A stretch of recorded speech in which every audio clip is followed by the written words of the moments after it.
Hello everyone, welcome to Chudiwal physics classes YouTube channel. यहाँ पर physics से रिलेटेड कोई भी डाउट हो तो इस चैनल पर आप मुझसे कांटेक्ट कर सकते हैं। आज का जो टॉपिक है वो इलेक्ट्रिक करंट के बारे में देखना है।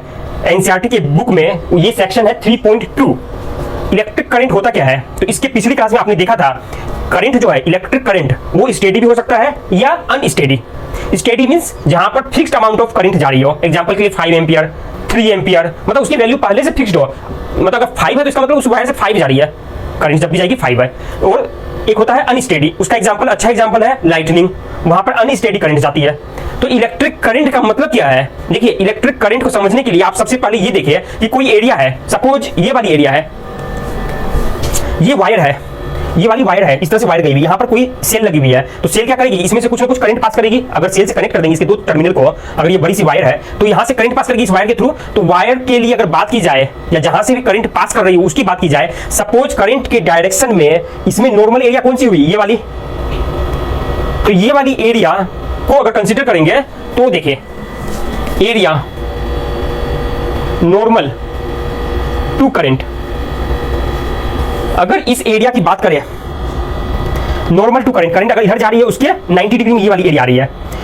यहां पर एरिया को स्केलर समझे। अभी area is also vector quantity, उसको बाद में देखेंगे। जब भी आपको ये बोला जाए कि एरिया वेक्टर, तब तो वो बाद में देखेंगे, क्योंकि जो एरिया होती है उसके परपेंडिकुलर नॉर्मल वेक्टर की जो डायरेक्शन होती है, that is the direction of area. यहां पर एरिया को स्केलर लिया है तो करंट की डायरेक्शन के परपेंडिकुलर, इसका मतलब करंट अगर इधर से जा रही इस साइड से तो इसके परपेंडिकुलर क्या होगा? ये वाली सरफेस, ये वाली, इसका ये वाली पोर्शन। तो ये वाली पोर्शन, ये वाली एरिया को ले जो नॉर्मल है इलेक्ट्रिक करंट की डायरेक्शन से। तो ये वाली एरिया से सपोज इस एरिया से जो चार्ज फ्लो कर रही होगी वही हमें कंसीडर करना है फॉर कैलकुलेशन ऑफ करंट। तो चार्ज जो फ्लो कर रही होगी, चार्ज कौन से फ्लो करेगी कंडक्टर में? इलेक्ट्रॉन और प्रोटॉन। तो ये सपोज ये सोचे कि यहां पर जो इलेक्ट्रॉन और प्रोटॉन की जो मूवमेंट है वो फॉरवर्ड डायरेक्शन और एक बैकवर्ड डायरेक्शन में है। मतलब जनरल केस की बात की जाए तो आप इलेक्ट्रॉन प्रोटॉन को छोड़ दें, क्योंकि किसी किसी जगह इलेक्ट्रॉन प्रोटॉन ना होकर, जैसे इलेक्ट्रोलाइसिस जो आप बैटरी में पढ़ते हैं वहां पर चार्ज की बात करते हैं तो पॉजिटिव चार्ज, नेगेटिव चार्ज, इस तरह से समझे। अगर केमिकल रिएक्शन की बात करें तो जहां पर पॉजिटिव चार्ज है इसका मतलब प्रोटॉन समझ ले, नेगेटिव चार्ज वहां इलेक्ट्रॉन समझ ले। Correct, got it. तो अगर किसी वायर की क्रॉस सेक्शन, ये वाली क्रॉस सेक्शन है, ये वाली, इसकी बात की जाए तो इसके अगर इसके एक पर्टिकुलर डायरेक्शन में, फॉरवर्ड डायरेक्शन में, दो डायरेक्शन हो सकती है ना, ये वायर है, इसमें दो डायरेक्शन हो सकती है, एक को फॉरवर्ड बोलेंगे, एक को बैकवर्ड बोल देंगे। एक को फॉरवर्ड, एक को बैकवर्ड। अगर ये फॉरवर्ड है, फॉरवर्ड डायरेक्शन, तो दूसरी की इसके पीछे वाली साइड में क्या हो जाएगी? बैकवर्ड। इसमें कोई लॉजिक नहीं है, बैकवर्ड।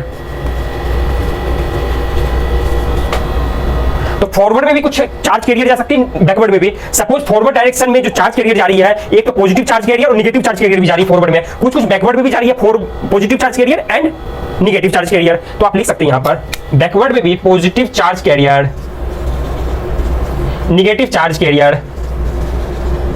यहां पर भी फॉरवर्ड में भी, ये बैकवर्ड के लिए दोनों, और फॉरवर्ड में भी पॉजिटिव चार्ज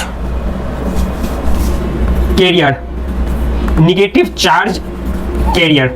कैरियर लिखने से आपको समझ में आ रही होगी, कैरियर मींस ढोने वाला। अगर कंडक्टर की बात करें तो वहां पर इलेक्ट्रॉन और प्रोटॉन हो जाएगी, electron negative charge career, proton positive charge career. Got it. तो ऐसा तो है नहीं एक ही डायरेक्शन में सारी करंट जाएगी, सारी चार्ज कैरियर जाएगी, मींस एक ही डायरेक्शन में। फॉरवर्ड डायरेक्शन में सिर्फ इलेक्ट्रॉन जा रही, बैकवर्ड में कुछ भी नहीं जा रही हो, आइडियल कंडीशन तो होगी नहीं। बैकवर्ड में कुछ ना कुछ जाएगी, फॉरवर्ड में भी जाएगी। तो अगर फॉरवर्ड डायरेक्शन में अगर देखी जाए तो अगर आपको सिर्फ पॉजिटिव चार्ज कैरियर देखनी है कि positive, net positive charge career forward direction में क्या जाएगी, तो जो बैकवर्ड में जा रही है उसको माइनस कर दे। सपोज 5 प्रोटॉन फॉरवर्ड डायरेक्शन में जा रही है और बैकवर्ड डायरेक्शन में 1 प्रोटॉन जा रही है, तो फॉरवर्ड डायरेक्शन में नेट कितनी प्रोटॉन जाएगी? 5 - 1 4। उसी तरह से यहां पर फॉरवर्ड में देखने के लिए नेट पॉजिटिव चार्ज, तो आप क्या लिखना है? Net positive charge, net positive charge career, इसको डिनोट कर देते हैं Q प्लस से। ये अगर निकालनी है तो क्या करेंगे? फॉरवर्ड में जो भी जा रही है positive charge career minus backward कर देंगे। उसी तरह से likewise net negative charge career forward direction में अगर देखेंगे Q माइनस से रिप्रेजेंट कर देंगे, तो क्या हो जाएगा? फॉरवर्ड में जो भी नेगेटिव चार्ज कैरियर मतलब इलेक्ट्रॉन है वो माइनस कर देंगे बैकवर्ड वाले से। इससे क्या हो गया? नेट पॉजिटिव चार्ज फॉरवर्ड में कितनी जा रही है, net negative charge forward direction में कितनी जा रही है वो निकल गई। अभी तो फॉरवर्ड इधर लिए है इस डायरेक्शन में, ये निकल गई। तो अब हमें अगर देखना है नेट चार्ज कितनी जा रही है, क्योंकि अगर 5 इलेक्ट्रॉन भी जा रही है फॉरवर्ड डायरेक्शन में और 5 एग्जांपल के लिए 5 इलेक्ट्रॉन फॉरवर्ड डायरेक्शन में जा रही है, नेट चार्ज अगर 5 इलेक्ट्रॉन, लिखते हैं इसको, सपोज 5 इलेक्ट्रॉन, ये पॉजिटिव चार्ज है, इसको कुछ भी ले रहे हैं आप, यहां पर 6 ले रहे हैं, 6 प्रोटॉन नेट चार्ज जो जा रही है, नेट पॉजिटिव चार्ज के लिए इन फॉरवर्ड डायरेक्शन वो 6 प्रोटॉन है। निगेटिव चार्ज फॉरवर्ड में जो जा रही है वो 3 इलेक्ट्रॉन है। तो ये बताए कि नेट चार्ज फॉरवर्ड डायरेक्शन में कितनी होगी, 6 - 3। इसका मतलब इफेक्टिव जो चार्ज जा रही है वो सिर्फ और सिर्फ प्रोटॉन है, वो भी 3 प्रोटॉन है। तो यहाँ पर ऐसा ये कैसे हो गया? सिंपल बात है, इलेक्ट्रॉन और प्रोटॉन आपस में मिलकर न्यूट्रल हो जाएंगे। तो अगर 6 प्रोटॉन 3 इलेक्ट्रॉन है तो 3 इलेक्ट्रॉन इसके प्रोटॉन को न्यूट्रल कर देगा, 3 इलेक्ट्रॉन 3 प्रोटॉन को न्यूट्रल कर देगा। तो 3 एक्सेस बच गया, तो ये 3 प्रोटॉन हो जाएगा कि नेट फॉरवर्ड डायरेक्शन में 3 प्रोटॉन जा रही है। तो यहाँ पर आप डिनोट कर सकते हैं, यहाँ पर सिंपल कैसे डिनोट करेंगे, ये ऐसे करेंगे कि क्यू आप अगर क्यू को आप ले लें net charge in forward direction. यहाँ पर क्यू जो है net charge in forward direction equal to simply क्या हो जाएगा, net charge Q plus minus Q minus. Got it? Any doubt? इससे आपको वैल्यू निकल जाएगी। ये हो गई नेट चार्जेज। अब हमें क्या करना है, ये जो चार्ज जा रही है अब हमें कुछ ना कुछ टाइम इंटरवल कंसीडर करना है। मतलब ये जो हमने किया था अभी कि 6 प्रोटॉन 3 इलेक्ट्रॉन, इस तरह से जो एज्यूम किया था या देखा था हमने, वो किसी पर्टिकुलर टाइम इंस्टेंट की बात थी। टाइम इंस्टेंट है, टाइम इंटरवल। एग्जांपल के लिए आपने टाइम लगाया कि सपोज 0 टाइम से स्टार्ट हुआ, आपने देखा कि 10 सेकंड के बाद उसमें टोटल 3 इलेक्ट्रॉन और 6 प्रोटॉन पास कर रही थी नेट। तो आपने ये देखा कि 6 - 3 = 3, इफेक्टिव 3 प्रोटॉन उस पर्टिकुलर टाइम इंस्टेंट में, टाइम इंटरवल में जा रही थी। तो यहाँ पर टाइम इंटरवल में देखा गया, कुछ भी इंटरवल ले सकते हैं, उससे कोई मतलब नहीं है। जितना इंटरवल ज्यादा लेंगे उसकी वैल्यू जो है वो अपने बढ़ती जाएगी।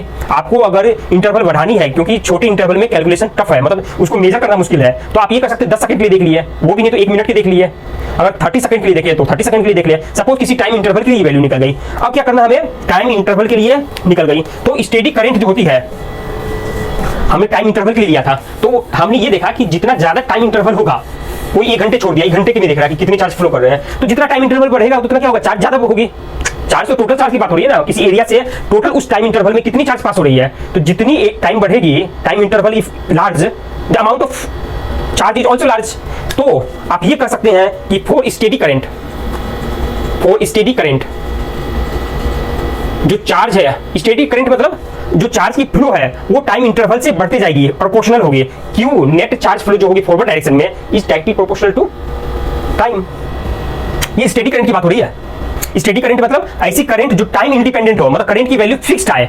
तो करंट की वैल्यू फिक्स्ड आएगी, क्योंकि अगर सपोज 3 कूलम जा रही है 3 सेकंड में, प्रोपोर्शनल टू 3। अगर 5 सेकंड की बात करें तो ऑटोमेटिकली 5 कूलम जाएगी। तो इसका रेशियो क्या फिक्स्ड आ रही है ना। तो इसका मतलब क्या है, वहां पर करंट इज टाइम इंडिपेंडेंट, उसको टाइम से फिर मतलब नहीं रह गया, क्योंकि इंटरवल बढ़ते जा रहा है तो चार्ज भी बढ़ती जा रही है, प्रोपोर्शनल। इसी को लिख सकते हैं Q = IT। I is the proportionality constant. I को ही करंट बोलते हैं, I इज द करंट। तो ये स्टेडी करंट के लिए फॉर्मूला हो गया I = Q/T, ये वाला फॉर्मूला हो गया। लेकिन क्या हमेशा स्टेडी करंट की बात करेंगे? अनस्टेडी करंट भी तो हो सकता है कि करंट की वैल्यू फिक्स्ड ना आए, फ्लक्चुएट करे। किसी इंस्टेंट पर देखिए 5 एम्पियर, किसी दूसरे इंस्टेंट पर देखिए 3 एम्पियर, फिर किसी दूसरे इंस्टेंट पर देखिए 2 एम्पियर। तो ये फ्लक्चुएट भी कर सकती है। अगर फ्लक्चुएट कर जाए तो उसका नाम भी चेंज हो जाएगा, वो हो जाएगी अनस्टेडी करंट। इस कंडीशन में इसको समझने के लिए आप सिंपल ये समझे, अनस्टेडी करंट के लिए करंट एट टाइम टी निकालना हो, करंट एट टाइम टी। यहां पर एक टाइम टी क्या होगा, यहां पर जब फिक्स्ड अमाउंट ऑफ करंट जा रही है तो किसी भी टाइम पर देखिए तो करंट इतनी ही जाएगी, क्योंकि स्टेडी करंट है। यहां पर स्टेडी नहीं है तो हर सेकंड हर टाइम में वो चेंज करेगी। अगर टाइम में चेंज करेगी तो यहाँ पर किसी करंट एट टाइम टी किसी पर्टिकुलर इंस्टेंट पर निकालनी हो, तब क्या होगा कि हम सिंपल जो चार्ज है वो क्या करेंगे, dQ/dt। सपोज किसी टाइम इंटरवल में dQ चार्ज जा रही थी, ये टाइम इंटरवल डेल्टा टी है। सपोज हमें 3 सेकंड का निकालना है तो हम क्या करेंगे, 3 सेकंड से लेकर 3 सेकंड पर निकालनी है तो हम क्या करेंगे, 3 to 5 सेकंड देख लेंगे। एग्जांपल ले रहा हूं मैं, 3 to 4 भी ले सकते हैं। इस टाइम इंटरवल में हम देख लेंगे कि कितनी चार्ज आ रही है। अब अगर डेल्टा टी, यहाँ पे ये डेल्टा टी हो गया, डेल्टा टी को जितनी छोटी करते जाएंगे उतनी एग्जैक्ट वैल्यू आ जाएगी। तो यहाँ पर भी delta T tending to limit, delta T tending to 0। इसका मतलब अगर टाइम जो है, टाइम इंटरवल को छोटी करेंगे तो 3 सेकंड को मिल जाएगी आपको, और किसी पर्टिकुलर इंस्टेंट पर वो इससे निकल जाएगी। इसका मतलब इस फॉर्मूला से तो इसको लिख सकते हैं। अगर ये लिमिटिंग वैल्यू है तो इसको कर सकते हैं डायरेक्टली, डेल्टा टी जब टेंडिंग टू 0 होता है इसको कहते हैं dQ/dt। ये मैथमेटिक्स में आपको देखना है। इस तरह से हम लोग स्टेडी करंट और अनस्टेडी करंट में देखते हैं। अब तो ये बात हो गई। अब SI यूनिट की बात करते हैं। SI यूनिट क्या होती है, करंट की एम्पियर, क्योंकि एम्पियर भी साइंटिस्ट का नाम था, उनके नाम पर ही ये एम्पियर रखा गया है। और इसमें अगर आप देखिए करंट की वैल्यू, अगर लाइटनिंग के केस में है, अगर लाइटनिंग लाइटनिंग के केस में एवरेज लाइटनिंग करंट की बात करें, एवरेज लाइटनिंग करंट तो वहाँ 10,000 एम्पियर करंट तक फ्लो करते हैं। 10,000 के आसपास मतलब 5,000, 6,000, 7,000 इतनी हाई वैल्यू होती है। वहीं अगर आप अपनी नर्व सिस्टम की बात करें, बॉडी में भी नर्व सिस्टम है, वहाँ उसमें भी करंट होते हैं। अगर इंस्ट्रूमेंट लगाया जाए तो पता लगेगा हाँ सही में करंट है। हमारी बॉडी की नर्व सिस्टम, वहां पर करंट जो होती है वो माइक्रो एम्पियर मतलब 1 एम्पियर की जो वैल्यू होती है उसकी 1 ampere divided by 10 to the power 6 ampere, इतनी फ्रैक्शन हो जाती है। 10 लाख टाइम्स मतलब 1 एम्पियर से इतनी छोटी है, ये हमारी बॉडी में फ्लो करती है। अब 1 एम्पियर क्या होती है? 1 एम्पियर मतलब सिंपली हमारे घर में जो भी करंट हम अप्लायंसेस लगाते हैं, सिंपली वो 1 एम्पियर, 1.5 एम्पियर, 2 एम्पियर तक जाती है बस। तो 1 एम्पियर मतलब जो हम जनरली यूज करते हैं अपने घरों में, वहां पर 1 एम्पियर होती है, 230 वोल्ट होती है और 1 एम्पियर के आसपास जो भी हम छोटी मोटी चीज यूज करते हैं घर में। तो उसकी भी जो है 1 लाख टाइम्स अगर उसको फ्रैक्शन में डिवाइड कर देंगे, 1 लाख टुकड़ों में बांट देंगे उस करंट को, तो उतने छोटे वाले टुकड़े की जो आएंगी value, that flow in our body. ये तो था आज के लिए। आप मेरे चैनल को सब्सक्राइब करें। कुछ भी डाउट हो आप कमेंट सेक्शन में लिखें। Thank you.